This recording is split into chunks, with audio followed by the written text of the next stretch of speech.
Bonjour à tout le monde et merci de l'invitation pour présenter le nouveau FIRA. Je vais vous faire un petit clin d'œil sur le premier FIRA dans un premier temps, mais je vous présente le nouveau FIRA parce que ça vient tout juste de commencer. Donc, merci de l'invitation.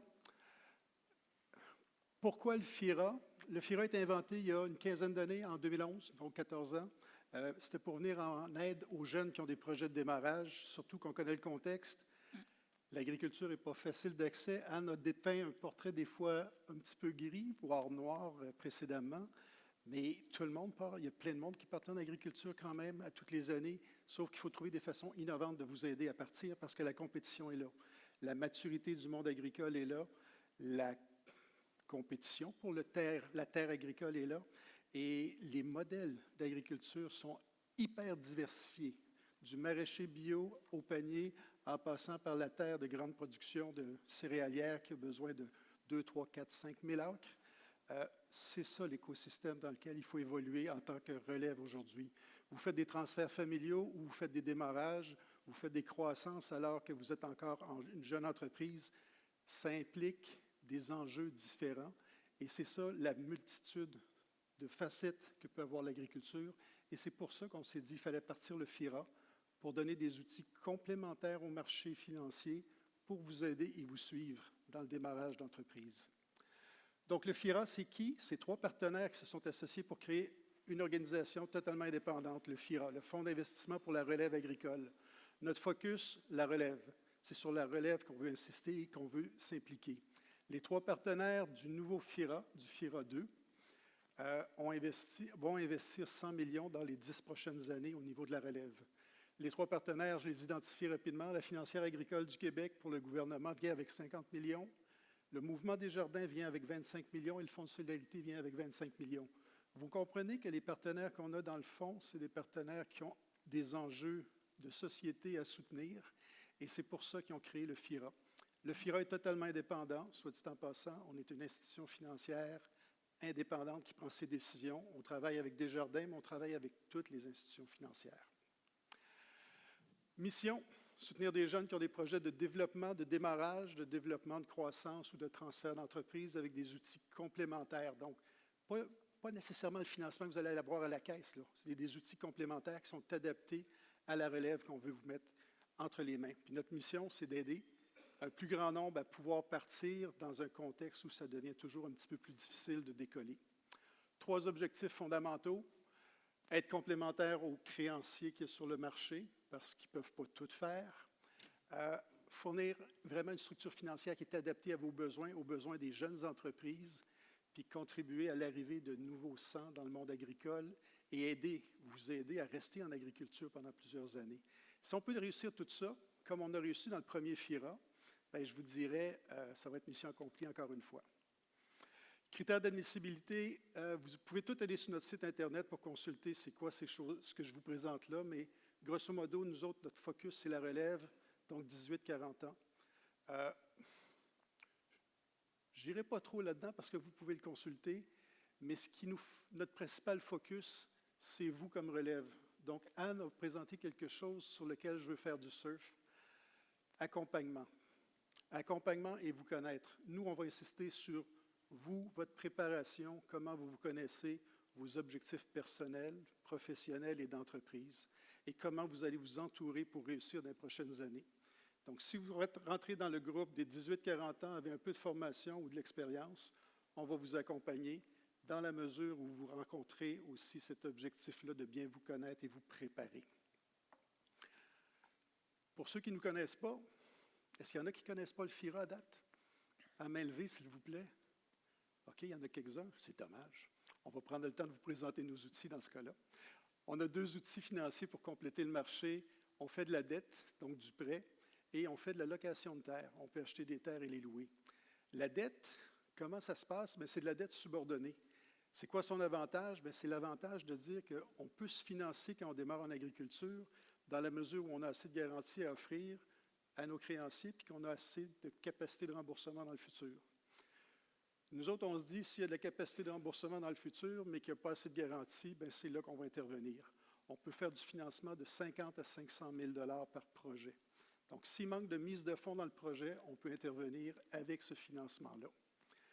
Donc, de 50 à 500 000 $, on peut en faire autant que vous en mettez ou qu'il y a de subventions qui rentrent dans votre projet. Donc, ça va assez vite. En moyenne, dans le premier fonds, on faisait 125 000 par projet. On ne pose pas de questions sur la nature du projet, que ce soit des besoins en perte de démarrage. Et oui, des pertes de démarrage, ça existe. Que ce soit des besoins en fonds de roulement, que ce soit pour acheter des équipements, du fond de terre, de la machinerie, etc. On prend tous les projets, toutes les natures de projets vont être considérées dans le financement qu'on fait. On fait tout de suite un financement sur 20 ans parce qu'on veut donner une chance de ne pas contraindre trop de remboursements dans les premières années, vous donner la chance de partir l'entreprise ou de prendre votre air d'aller avant d'obliger à avoir des remboursements plus réguliers. Moratoire de capital pendant les 5 premières années, ça aussi, ça vient alléger les remboursements. Mais ça reste de la dette. Donc, grosso modo, ce que je viens de dire ici, on a un outil qui va venir compenser ce qui manque comme mise de fonds, mais ça vous prend un modèle d'affaires qui est adapté et qui est dans le mode contemporain. Donc, il faut que ça fasse du sens et que ça vous permette de bien vivre de votre entreprise éventuellement. Donc, ce financement-là, très populaire dans le premier fonds, et je pense que ça va l'être aussi dans le second fonds parce qu'on va aller plus souvent au-dessus de 120 000 qu'on l'a fait par le passé. Notre deuxième outil, et non le moindre, FIRA achète des terres. On n'achète pas n'importe quelle terre, on ne fait pas de banque de terre. Tantôt, Yves va vous faire la présentation d'un autre outil aussi intéressant et aussi palpitant que celui-là. Ici, nous autres, on cherche à compenser un peu ce que le marché ne peut pas permettre de faire autrement et de préserver l'accès à l'agriculture à des gens qui veulent devenir propriétaires un jour. Donc, on peut acheter la terre qui fait partie de votre projet ou les terres qui font partie de votre projet, qu'il y ait ou non des bâtiments dessus, on peut embarquer puis vous donner la chance de l'utiliser pour une bonne période de temps. Le gros avantage, c'est que vous n'avez pas besoin d'emprunter pour l'acheter au jour 1. Mais on n'achètera pas n'importe quelle terre, on va acheter celle qui fait partie de votre projet et qui fait du sens avec votre projet. Donc, on achète la terre, il peut y avoir des bâtiments. Petite contrainte, il ne faut pas que les bâtiments valent trop dans la valeur de la transaction. On fait un bail d'une durée de 20 ans à la base. Donc, pour les 20 prochaines années, il n'y a pas personne d'autre qui utilise la terre que vous, tant que vous voulez l'utiliser naturellement. Puis si 20 ans, vous n'avez pas assez, on peut rajouter 5 ans. Donc, on peut parler de 25 ans de bail garanti. On a le temps de bâtir une entreprise en 20-25 ans. On a le temps de s'installer, de s'établir, puis de structurer ce qu'on veut faire. Le bail est ouvert, donc n'importe quand, vous pouvez mettre fin au bail et exercer l'option d'achat qui vient avec. Parce que le bail vous est garanti, mais l'option d'achat qui vient avec ce bail-là vous est garantie aussi. Et l'option d'achat vient dire comment ça va se passer au niveau du rachat. Pour permettre de mieux planifier, parce que c'est le fun de pouvoir planifier dans le temps, puis se sécuriser dans le temps, est-ce que cette terre-là je vais pouvoir l'acquérir un jour? La réponse est oui, peut-être, à l'intérieur du bail, si tu veux exercer ton pouvoir, ton exercice d'option d'achat.